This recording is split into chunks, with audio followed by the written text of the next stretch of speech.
Assalamualaikum warahmatullahi wabarakatuh. Kami dari kelompok 1 yang beranggotakan saya sendiri, Indri Fajriati, kemudian ada Devita Fajar Emilia, Neneng Harisa, Hovifa Endar Nur Aziz, Sela Seprianingsih, Reni Rahmayani, Wiajeng Dayani Lestari, Andita Fembi Winaldi, Anindita Putri Devira, dan terakhir ada Taufik Sidik. Jurnal yang kami bahas yaitu mengenai limbah pangan dan produk sampingan, merupakan kesempatan untuk mengurangi malnutrisi dan kelaparan di negara berkembang. Latar belakang dari jurnal ini adalah produksi pertanian dan agroindustri merupakan suatu kegiatan yang menghasilkan banyak sekali limbah maupun produk sampingan, diantaranya seperti ampas, kulit, biji, cangkang, dedak, maupun biji, di mana hal tersebut berdampak pada faktor lingkungan, ekonomi, maupun sosial. Contoh dari faktor lingkungan yaitu terjadinya emisi gas rumah kaca, faktor ekonomi seperti penanganan sampah yang tentunya memerlukan biaya, dan faktor sosial yaitu terjadinya kelaparan di berbagai wilayah. Sisa makanan dan produk sampingan ini itu jangan dibuang terlebih dahulu karena ternyata di dalamnya masih terdapat kandungan gizi yang baik bagi tubuh seperti protein, lipid, pati, mikronutrien, senyawa bioaktif maupun serat. Sebelumnya kita harus mengetahui terlebih dahulu apa sih malnutrisi itu. Jadi malnutrisi merupakan suatu kondisi di mana gizi kita itu tidak seimbang, bisa kelebihan gizi maupun kekurangan gizi. Selanjutnya masuk ke bahan pangan yang memiliki potensi untuk mengurangi malnutrisi dan kelaparan, tidak lain dari limbahnya sendiri. Yang pertama itu ada mangga. Jadi mangga itu merupakan buah yang memiliki banyak sekali senyawa bioaktif. Contohnya seperti asam askorbat, lupeol, beta karoten, dan senyawa polifenol. Hampir dari 60% berat buah dibuang setelah diproses. Sedangkan karbohidrat, protein, asam amino, dan lipid, asam folat, dan stearat itu masih terkandung di dalamnya. Mangga juga memiliki kadar serat yang tinggi. Di Nigeria terdapat suatu produksi di mana tepung biji mangga ini itu digunakan untuk formulasi bayi. Jadi alangkah baiknya limbah mangga ini tidak dibuang terlebih dahulu karena di dalamnya terdapat banyak gizi yang bermanfaat bagi tubuh. Tahun 2014, produksi buah nanas di dunia mencapai 25.439.366 juta ton, dengan penghasil utamanya adalah benua Asia 48,2%, Amerika 34,5%, dan Afrika 16,4%. Selama pengolahan dihasilkan produk sampingan berupa kulit dan pomes sekitar 30-35% dari buahnya. 76% kandungan dalam produk sampingan nanas adalah serat, di mana 99,2%-nya adalah serat yang tak larut dan 0,8%-nya adalah serat yang larut. Selani dan kawan-kawan menyebutkan bahwa ampas nanas berpotensi untuk memperkaya serat pangan. Batang nanas merupakan limbah pertanian yang sangat berpotensi untuk dijadikan sumber alternatif pati. Pada tabel ditampilkan komponen nutrisi dari produk sampingan buah yang ditanam di negara berkembang. Pada pomes nanas, kelembapannya adalah 3,77%, kadar abunya 2,24%, proteinnya 4,71%, lemaknya 0,61%, karbohidratnya 43,46%, dan seratnya 45,22%. Bagian buah pisang yang dapat dimakan hanya 12% dari berat totalnya dan menghasilkan limbah kulit dalam jumlah yang besar. Residu ini merupakan masalah yang serius sehingga memerlukan strategi yang tepat dalam pemanfaatannya. Menurut literatur, kulit pisang bisa dijadikan sebagai pakan ternak dan unggas, sebagai pupuk, produksi etanol dan biogas, untuk ekstraksi minyak pisang, dan lainnya. Berikut ini adalah kandungan yang terdapat dalam kulit pisang. Di antaranya adalah fitokimia yang tinggi dengan sifat antioksidan, mengandung pigmen seperti flavonoid, mengandung mineral dan mikronutrien seperti kalsium dan natrium, mengandung semua jenis asam amino esensial dan vitamin, mengandung asam lemak jenuh seperti asam palmitat dan asam stearat, serta asam lemak tak jenuh ganda seperti omega 6 dan omega 3. Kemudian ada fitosterol, gula, dan yang terakhir adalah serat tak larut sekitar 11,04% yang dapat dilihat pada tabel 1. Serat sangat baik untuk pencegahan dan pengobatan berbagai penyakit, terutama di saluran pencernaan. Anggur memiliki antioksidan polifenol seperti resveratrol. Anggur merupakan sumber mangan vitamin B6, tiamin, vitamin B1, kalium, dan vitamin C yang baik. Ini sumbernya dari Kammerer et al. 2004, Corrales et al. 2009. Sumber senyawa bioaktif terkaya seperti asam fenolat, flavonoid, antosianin, dan proantosianidin. Kedua, delima. Buah delima sangat penting karena buah ini baik dikonsumsi segar maupun digunakan secara komersial. Produksi buah delima dunia mencapai 1.500.000 ton per tahun dan terus meningkat karena adanya permintaan di pasar global. Selanjutnya adalah jeruk atau sitrus. Jeruk atau sitrus dalam klasifikasinya termasuk ke dalam kelas Angiospermae, subkelas Dicotyl, ordo Rutae, famili Rutaceae, dan genus Citrus. Buah jeruk ini memiliki karakteristik daging buah yang tinggi asam sitrat dan asam trikarboksilat organik yang memberikan rasa asam pada buah jeruk tersebut. Kemudian dalam satu buah jeruk terkandung vitamin C yang sangat tinggi yang merupakan antioksidan serta mengandung serat dan beberapa mineral seperti kalium, kalsium, dan magnesium. Lalu varietas jeruk yang umum di pasaran atau di masyarakat itu ada orange atau Citrus sinensis, mandarin atau Citrus reticulata, lemon atau Citrus limon, grapefruit atau Citrus paradisi, dan jeruk nipis atau Citrus aurantifolia.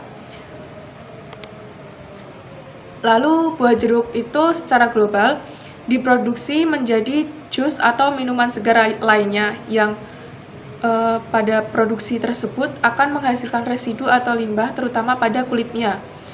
Kemudian limbah kulit tersebut nantinya dapat dimanfaatkan kembali untuk diambil minyak atsirinya dan akan digunakan dalam industri kosmetik, makanan, dan farmasi. Limbah kulit jeruk itu dimanfaatkan kembali karena telah terbukti dalam kulit jeruk mengandung polifenol yang tinggi seperti asam fenolik dan flavonoid, terutama polimetoxyflavon, flavanon, dan flavanon glikosilasi, yang mana flavonoid sendiri dianggap sebagai agen non-nutrien, tetapi oleh peneliti-peneliti itu diminati untuk dalam penelitian obat berbagai penyakit kronis yang serius. Selanjutnya ada tomat yang merupakan kelompok sayuran yang merupakan sumber penting dari vitamin, mineral, dan protein. Tomat sendiri memiliki kalori yang sangat rendah, yaitu sekitar 17 kilokalori per 100 gram tomat.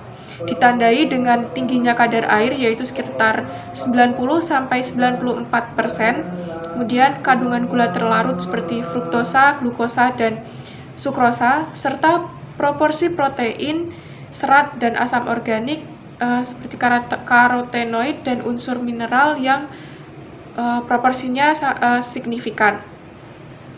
Kemudian menurut FAO tahun 2013, produksi tomat segar tiap tahunnya ada sebanyak 163 juta ton, dengan limbah dari produksi tomat sekitar 473.989 ton. Nah, limbah dari tomat ini apabila tidak ditangani dengan tepat akan menyebabkan masalah lingkungan seperti bau yang tidak sedap, kontaminasi air, dan bisa juga menjadi penyebaran hama. Materi selanjutnya yang akan dibahas yaitu mengenai other waste atau limbah lain yang berupa buttermilk. Jadi di Amerika dan Afrika, whey dihasilkan sebagai produk samping dari industri susu yang tidak memiliki nilai tambah meskipun diproduksi dalam jumlah banyak, di mana whey itu diartikan sebagai zat cair berwarna hijau bening yang diperoleh dengan menghilangkan bekuan susu dalam produksi keju setelah pengendapan protein. Whey terbagi menjadi dua, whey yang asam dan juga whey manis. Whey manis bisa diperoleh dari pengolahan keju dengan menggunakan preolitik enzim atau rennet yang bekerja pada kasein susu. Sedangkan whey asam dihasilkan dengan presipitasi asam kasein yang dicapai dengan menurunkan pH susu ke nilai 4,5 dan atau 4,6. Whey ini tersendiri memiliki komponen dan nilai gizi, yang itu adalah laktosa, tiamin, asam pantotenat, riboflavin, piridoksin, asam nikotinat, kobalamin dan asam askorbat, asam amino esensial yang berupa leusin dan triptofan, dan asam amino sulfur, serta protein susu yang termasuk laktalbumin dan laktoglobulin. Protein whey ini sendiri juga memiliki fungsi biologis yang dapat mencegah kanker, meningkatkan kadar glutathione, meningkatkan respon rasa kenyang, aktivitas antivirus dan antimikroba, aktivitas prebiotik, dan efek imunomodulator. Protein ini juga bisa digunakan untuk konsumsi manusia seperti dalam pembuatan minuman dasar berbahan whey. Berikut ini adalah contoh produk dengan menggunakan bahan dasar whey, yaitu proses bioteknologi ini menghasilkan produk yang menarik untuk sektor agroindustri, seperti fermentasi minuman asam organik dan mikrobal protein. Jadi, fungsi dari buttermilk di sini adalah sebagai nutrisi mikroorganisme sehingga dapat mengurangi potensi pencemarannya dan pada produk yang berguna. Limbah lainnya yaitu ikan. Ikan menghasilkan produk yang kaya akan protein, asam amino yang berkualitas, asam lemak, serta mikronutrien seperti vitamin D, yodium, dan trace elemen. Menurut FAO tahun 2014, di negara berkembang sangat bergantung pada ikan untuk memenuhi kebutuhan suplemen protein dan juga sebagai sumber pendapatan negara karena ikan dan hasil perikanan merupakan sumber makanan. Pada tahun 2014, produksi ikan di dunia dari penangkapan dan budidaya perairan sebanyak 167 juta ton.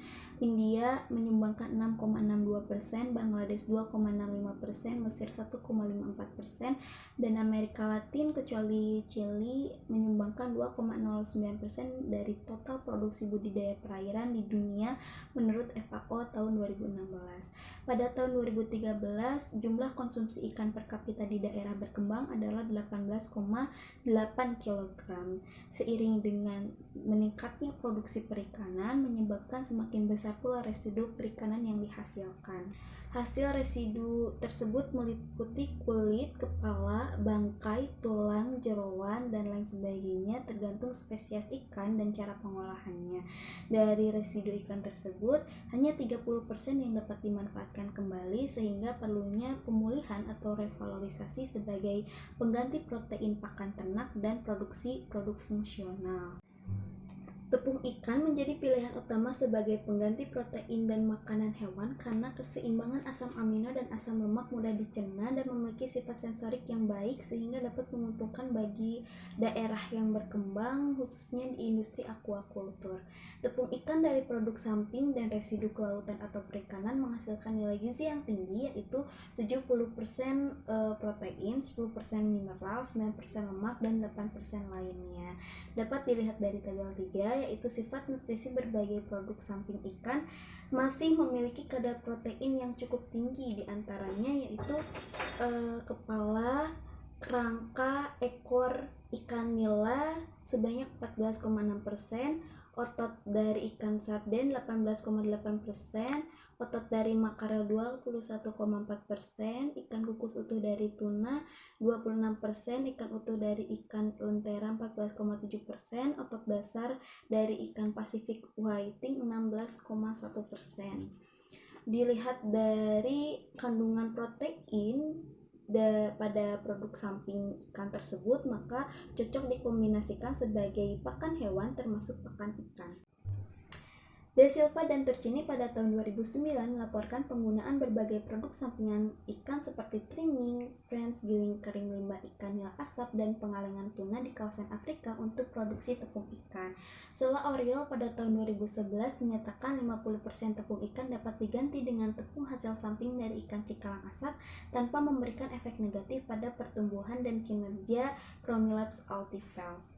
Pengaplikasian produk samping akuatik ini tidak hanya dibatasi untuk budidaya akuatik saja, tetapi untuk pakan ternak juga dapat diaplikasikan. Program alternatif ini juga dapat membantu daerah berkembang untuk menyediakan pakan yang bergizi seimbang untuk hewan ternak mereka, serta untuk mengolah residu yang dihasilkan sehingga dapat menjaga lingkungan yang lebih baik. Produk samping ikan dapat dikembangkan menjadi produk lain sebagai antihipertensi, antimikroba, dan antioksidan melalui produksi zat bioaktif, termasuk hidrolisat protein. Sifat tersebut disebabkan karena adanya rantai peptida dari 2-20 asam amino dienkripsi menjadi urutan protein dan dilepaskan melalui metode yang berbeda sebagai hidrolisis enzimatik yang disebut sebagai peptida bioaktif.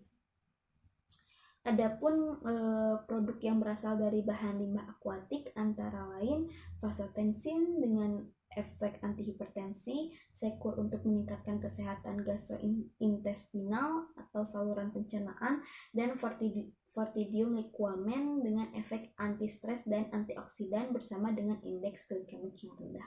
Kemudian anti-nutrition factor. Food waste dan byproduct merupakan sumber protein, karbohidrat, vitamin, dan mineral yang baik, namun jarang dimanfaatkan dalam industri pangan karena adanya kandungan faktor antinutrisi atau ANF seperti tanin, saponin, inhibitor tripsin, asam fitik, isoflavonoid, dan sebagainya. ANF ini dapat mengurangi nilai gizi yang terkandung dalam bahan pangan, mengganggu pencernaan dan bioavailability protein, karbohidrat, dan mineral yang terikat.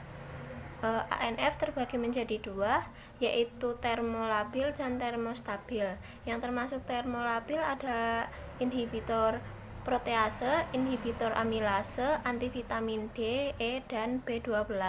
Sedangkan saponin, sianogen, asam fitik, alkaloid, oligosakarida, dan tanin termasuk termostabil. Mengkonsumsi ANF dapat memberikan efek merugikan sehingga dibutuhkan metode untuk mengurangi kadar ANF sehingga kadar yang terkandung dalam produk pangan tersebut mencapai kadar yang diizinkan. Perlakuan tersebut terdiri dari 3 bagian, yaitu fisik seperti pengupasan dan perendaman, kemudian termal seperti ekstruksi, pemanasan, pemanggangan, dan penggorengan, kemudian biologis seperti pengecambahan, pelakuan enzimatik, dan fermentasi. Fermentasi memiliki efektivitas paling baik di antara perlakuan biologis lainnya karena anti-nutrition factor telah berkurang dan daya cerna protein telah meningkat secara substansial dengan proses ini. Mikroorganisme paling banyak digunakan adalah bakteri asam laktat dan jamur dari genus Aspergillus dan Rhizopus karena tidak menghasilkan mikrotoksin sehingga aman untuk dikonsumsi. Selama fermentasi, bal sangat berperan dalam mengurangi kadar ANF karena menghasilkan enzim. Misalnya, selama fermentasi, Lactobacillus plantarum dapat mengurangi kadar linamarin, yaitu racun yang banyak terkandung pada singkong.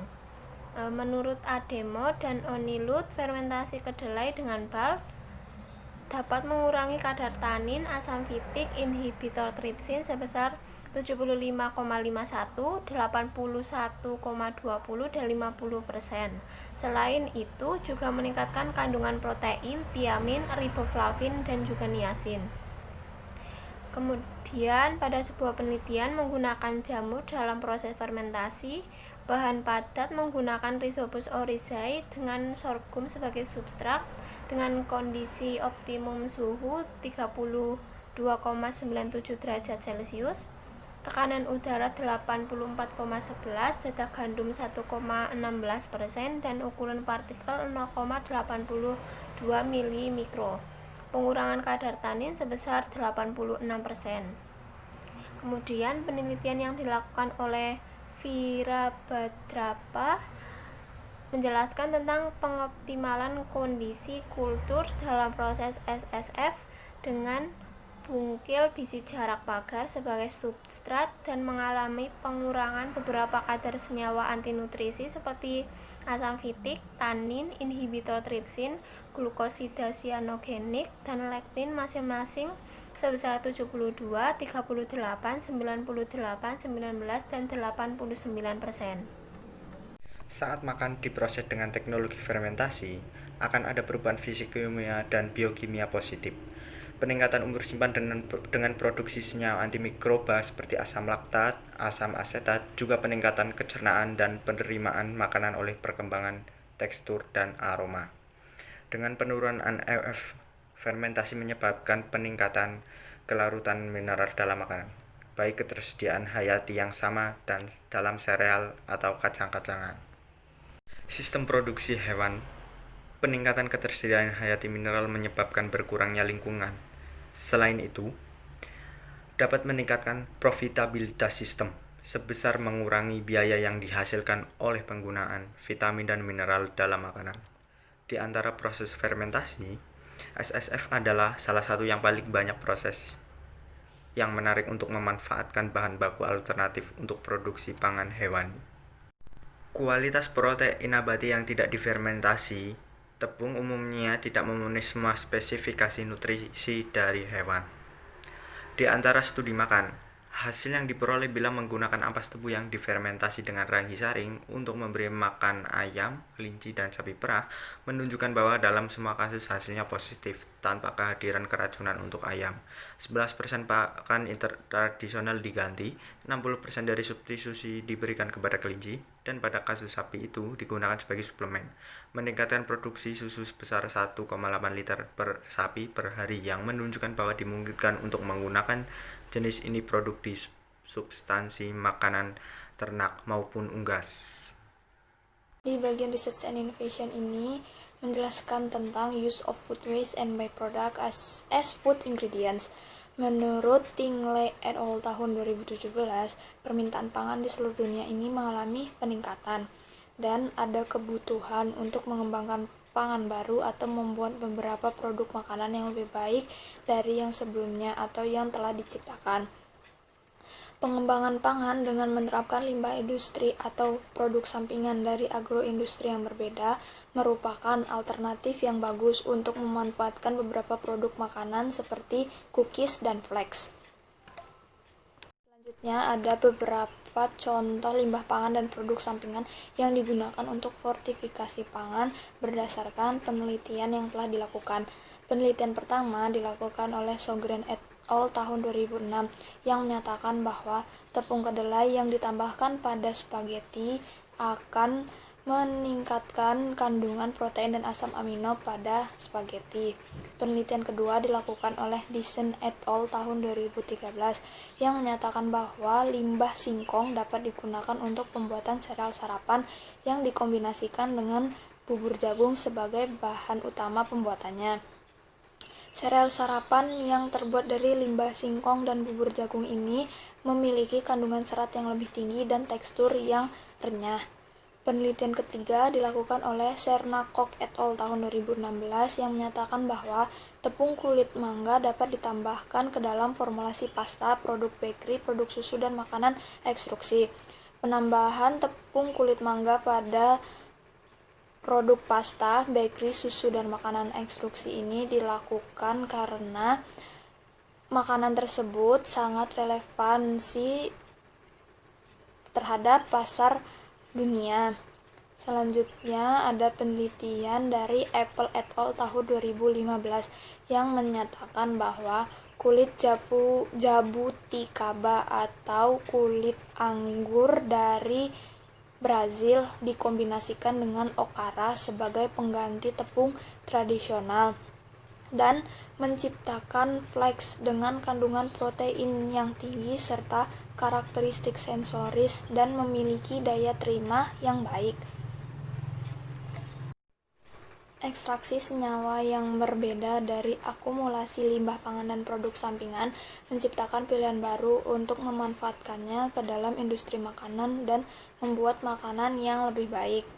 Beberapa limbah pangan dan produk sampingan dapat memberikan karakteristik nutrisi yang lebih baik pada makanan, termasuk sifat antioksidan, kandungan protein, serat, dan mineral yang sangat tinggi, di mana kandungan ini sangat penting bagi kesehatan manusia.